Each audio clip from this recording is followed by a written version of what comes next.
L'hôpital public en France, il perd des lits.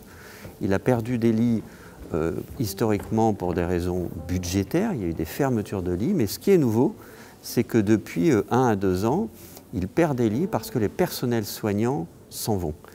Et on compte par milliers les infirmières et les aides-soignantes qui ont quitté l'hôpital public depuis la crise sanitaire, entraînant donc des fermetures de lits.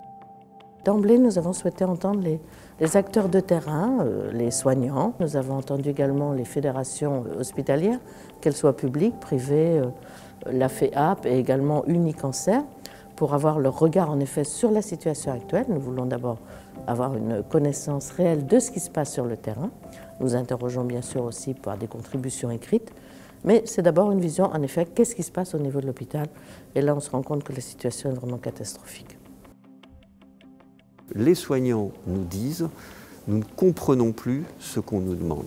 Quand une infirmière devait s'occuper auparavant de 10 patients, elle en a maintenant 15 en charge et de ce fait, elle ne consacre plus suffisamment de temps aux patients. Elle a le sentiment de mal faire son travail, d'être maltraitante et c'est pour ça qu'elle quitte l'hôpital. Et donc, je crois que la commission d'enquête sera utile, notamment si elle permet de proposer des solutions et des solutions rapides à cette crise du sens des soignants. La crise sanitaire a mis en exergue les difficultés de l'hôpital. Elles étaient préexistantes à la crise sanitaire. Elles ne sont pas que le fait de ce gouvernement.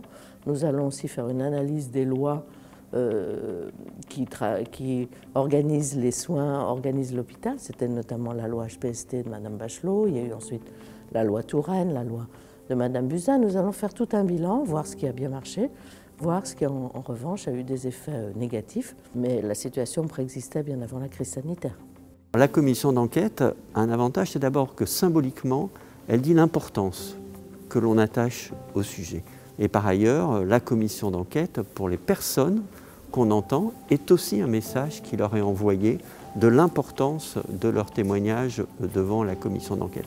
Nous ne cherchons pas à mettre en évidence des faits qui seraient d'ordre, on va dire, délictuel, comme une commission d'enquête peut en avoir le pouvoir. Ça n'est pas l'objet.